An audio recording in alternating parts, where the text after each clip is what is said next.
waarheid in Christus se kruisdood, wat ons nie besef nie.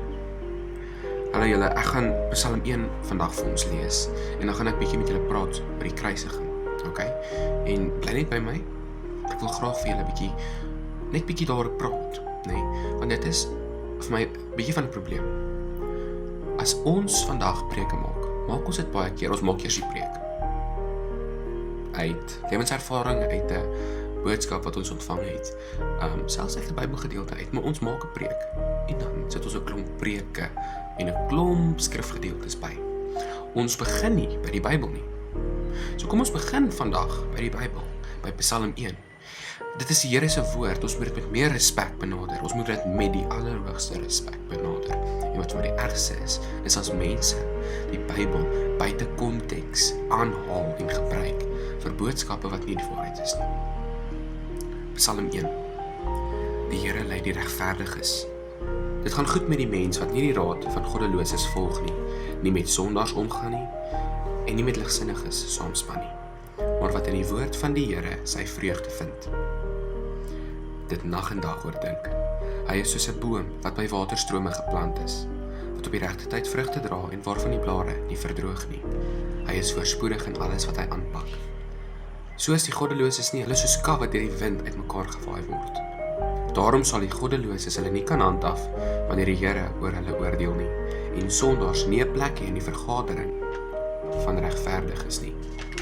Waarlik, die Here lei die regverdiges op hulle pad, maar die pad van die goddeloses lei tot ondergang. Regverdiges. Okay, hier kom die groot vraag. Is ek en jy regverdig? Wel, nee. Ons is eintlik almal goddeloos. So, dan vra jy, okay, nou maar waarvoor is vir wie is hierdie Psalm geskryf? Die Psalm is vir my en jou geskryf. En dit kom van die Here af, nê? Weet jy hoekom is dit vir my en jou geskryf? Want ons is geregverdig deur Christus, deur sy kruisdood. Dit is so 'n groot eer en voorreg. Dink gou aan die tuin van Eden, Adam en Eva, en ek weet ons sê baie keer dis Adam en Eva, maar dit het ook obviously begin het by hulle, maar dit is 'n ding wat elke dag met ons ook gebeur, daai van ek wil op my eie aangaan en ek het nie die Here nodig nie. En dit is verskriklik hartseer, want buite die Here se wil is daar nie lewe nie. Daar's net dood en sonde en vieslike goed. Okay. Kom ons gaan terug na die tuin van Eden toe. Wat het gebeur? Hulle het letterlik die paradys gehad. Ek dink eers ons besef hoe die paradys is nie. Want ons is nog hier op die aarde. Die paradys is so fantasties. Hulle het dit gehad. Maar hulle het gedink hulle is slimmer as die Here. Ek dink ons almal is daar wil gewees. Slimmer as die Here. Ons dink ons is slimmer as die Here. Maar hy sê dan nie so vir ons, hy lei ons op die regte pad. Die regverdiges. Hy lei hulle op hulle pad. Op die regverdige pad. Hulle is soos bome wat by waterstrome geplant is, wat blom en vrug dra. Die kruisiging van Jesus. Kom ons gaan na dit toe. Ek het weer die fliek gekyk, The Passion of the Christ. Okay. En dit is 'n fliek in 2003 of 2007, uitgegee nie deur Hollywood nie deur enige groot plek nie, maar dit het 'n groot ding geraak later, nie. Hulle het die subtitles in Engels gemaak. So raak 'n mens die fliek kyk, want die fliek is nie eers in Engels of in Afrikaans of enigiets nie. Dit is in die oorspronklike taal. Ek dink dit is Aramees en Hebreeus en Grieks. Wat ook al die taal was daai dag, dit is letterlik in daai taal. Okay. Daai fliek kom nie eers naby aan wat die Here vir ons deurgegaan het nie. Besef jy dit? Die fliek is so verskriklik. Ek het soveel keer gehuil. Daar was mense wat tot geloof gekom het toe hulle die fliek gekyk het, en dit is fantasties. Dit is amazing. En die volgende fliek, die opvolg, The Resurrection. Ek dink dis die opstanding en die opvaar, nee, die opvaring van die Here in die hemel en die opneem. Hy kom volgende jaar uit. Daar's 2 dele van die fliek. Okay. Maar dit gaan nie nou vir my oor die fliek nie. Dit gaan vir my oor die kruisiging. Dit gaan vir my oor die letterlike dag toe die Here vir ons gesterf het om ons te regverdig. Hy het ons geregverdig. Okay? Sy gesig. Jy kon nie eers sien as 'n mens nie. Jesaja 53. Ek gaan vir julle net so 'n deel uit lees, maar dis verskriklik. Die Here het vir ons soveel pyn verduur, en vandag kla ons oor mense wat ons seermaak. En ek verstaan dit, dis nie verkeerd nie. Maar ons hou so vas aan wat ander mense aan ons doen. Besef jy wat die Here, die Almagtige, die Heilige vir jou deurgegaan het? En hy het glad nie eens verdien nie. Weet jy hoeveel seer het hy verduur? Tot hy gesterf het op die kruis, in 'n kruis. Want hy is lief vir jou. En wat hy vra is, jy moet hy liefde aangee, en jy moet hom aanvaar. Jesaja 53. Wie sal ons glo as ons hiervan vertel? Wie sal die mag van die Here hierin kan raak sien? Die dienaar was soos 'n loot wat voor die Here uitsprei, soos 'n plant wat wortels skiet in droë grond.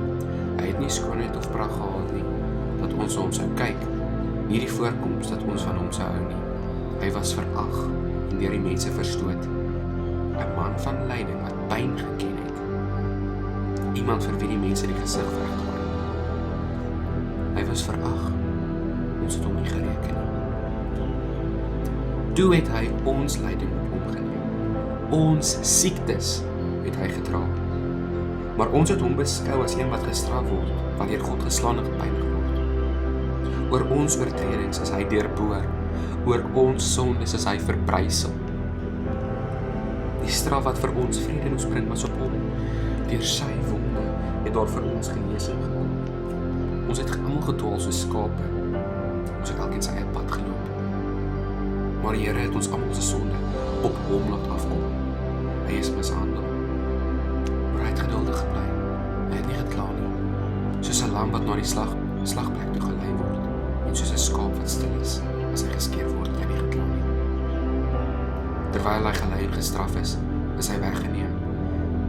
En wie van sy mense het dit ter harte geneem, dat hy afgesny is uit die land van die lewendes? Hy is gestraf oor die sondes van my volk. Hy het 'n graf gekry by goddeloses. Hy was by sondaars in sy dood.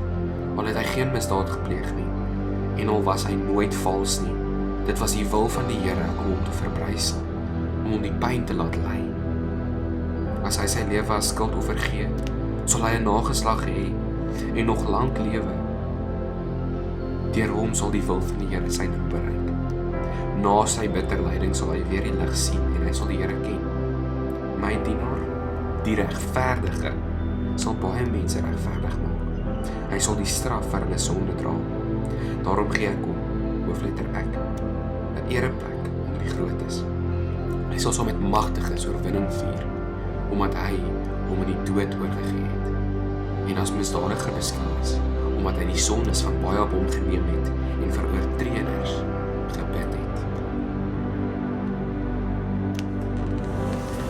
En wat Jesaja 53 doen, en ek wil nie 'n opinie lewer nie, en ek gaan so veel as moontlik skrifgetrou bly.